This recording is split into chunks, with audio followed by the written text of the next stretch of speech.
देखिए आदरणीय श्रोतागण, जो आयुर्वेद सिद्धांत सार यूट्यूब चैनल है आपका, उस पर सदा स्वागत है।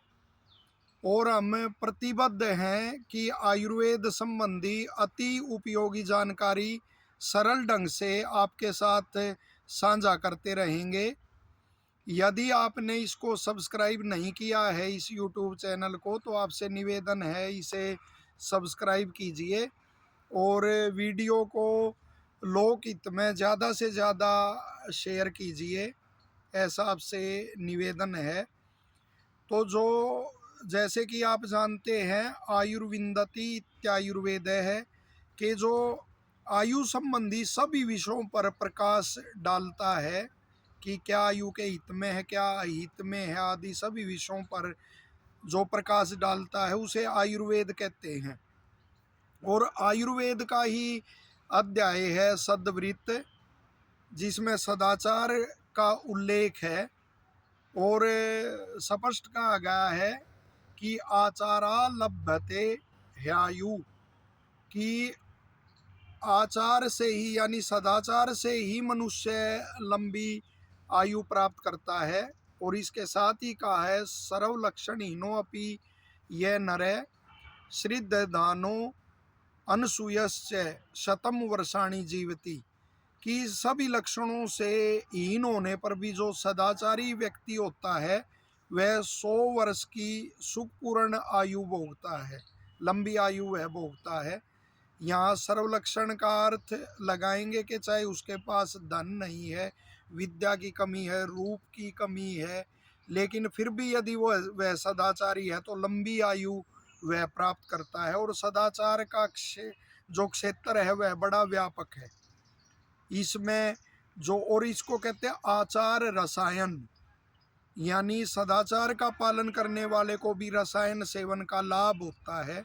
और रसायन किसको कहते हैं? जरा व्याधि नाशनम, की जो बुढ़ापे के प्रभाव होते हैं वृद्धावस्था के शरीर पर, और व्याधि के जो प्रभाव होते हैं तो उनको नष्ट करने वाला रसायन होता है, उस प्रयोग को रसायन कहते हैं। तो जो सदाचारी व्यक्ति है वह रसायन सेवी है, तो इसलिए आचार रसायन के नाम से अध्याय है। और उसके भी फिर उसमें बड़ा व्यापक उसका क्षेत्र है। जैसे उसको हम इन भागों में बांट सकते हैं: डाइटेटिक फैक्टर्स, जिसमें भोजन संबंधी नियम है; बिहेवियर फैक्टर्स, जिसमें व्यवहार संबंधी नियम उसमें दिए हुए हैं वहीं सदवृत्त में ही; और साथ में साउंड साइकोलॉजी, की मानस शास्त्र की कसौटी पर हम कितने सुदृढ़ हैं, हमारा वो है प्रकृति है वो सात्विक होनी चाहिए, तो उसमें हम क्या क्या नियम अपनाएं, तो इसका सारा वर्णन है। तो आहार संबंधी आज थोड़ा हम प्रकाश डालेंगे और आगे की वीडियोस में इसी की हम चर्चा करेंगे, क्योंकि इससे रोगों से भी बचे रहते हैं और आयु लंबी फिर प्राप्त करते हैं सदाचार के नियमों का पालन करके। तो भोजन संबंधी नियम ये तो आपने सुने ही होंगे और बिल्कुल इनका पालन करना चाहिए कि बिना भूख के नहीं खाना चाहिए, और यदि भूखे हैं तो फिर भूखा भी ज़्यादा देर तक नहीं रहना चाहिए, भोजन कर लेना चाहिए। दूसरा, यदि आपको प्यास लगी है तो उस समय आप ये सोचो कि प्यास की जगह जल की जगह भोजन ही कर लो, तो वो भी उचित नहीं। यदि भूख लगी है उसकी जगह आप सोचो पानी ही जल का सेवन कर लो, तो वो भी उचित नहीं। तो इस नियम का अवश्य पालन करना चाहिए रोगों से बचने के लिए और लंबी आयु प्राप्त करने के लिए। साथ ही यदि पहला भोजन नहीं पचा है और दूसरा भोजन ऊपर से हमने कर लिया, तो वो विपरीत स्थिति होती है। या समय हो गया है भोजन का, जैसे सुबह का और शाम का भोजन होता है, सुबह का, दिन का और रात का भोजन, तो वो भी यदि उसमें भी कभी समय पे कर लिया कभी समय पे नहीं किया, तो वो भी फिर अच्छा नहीं होता है। एक हित और अहित, हितकारी जो मेरे लिए द्रव्य है उसको भी ले लिया, अहितकारी है उसको भी ले लिया, दोनों का साथ ही सेवन किया, स्वभाव के अनुसार भी और जो द्रव्य है उनकी प्रकृति के अनुसार भी ऐसा सेवन किया, वो भी फिर अच्छा नहीं रहता। और दूसरा जो विशेष प्रकाश हम डाल रहे हैं, बिल्कुल ध्यान देने योग्य बात है सभी के लिए, उसमें आता है तन्मना भुंजीत है, कि तन्मय होकर भोजन करो।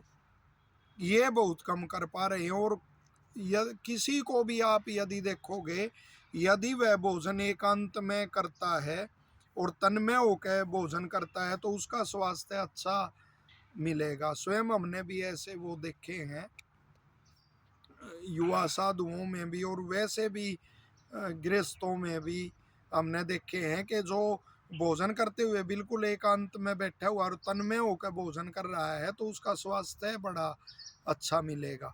लेकिन आज की भागा दौड़ी उसमें ये संभव नहीं हो पा रहा। वो अनेकों बैठे हैं, बातें कर रहे हैं, भोजन कर रहे हैं साथ में, और या टेलीविज़न चला हुआ है या मोबाइल देख रहे हैं, तो इस तरह भोजन कर रहे हैं, वो फिर रोगों का कारण बनता है और भोजन भी उसमें अच्छी तरह नहीं पचता। दूसरा लिखा हुआ गोद में रख के भोजन न करें, इसमें भी ये बिल्कुल सद्वृत्त के अंदर आया हुआ है कि भोजन को तो आगे कुछ वो रखा हुआ है, कोई चौकी आदि, तो उस पर रख के, या कोई आसन आदि ऐसा उपलब्ध है तो उस पर रख के और तब भोजन करना चाहिए। गोद में रख के भोजन न करें, इससे भी बड़ा सूक्ष्म मन पे भी प्रभाव का और शरीर के अवयवों पर भी कुछ ऐसा प्रभाव होगा जो ऋषियों ने ऐसा लिखा है। और साथ में लिखा टेढ़ा होकर भोजन न करें। ये छोटी छोटी बातें और आपको नवीन जानकारी, वरना सद्वृत्त में बहुत सारी बातें हैं।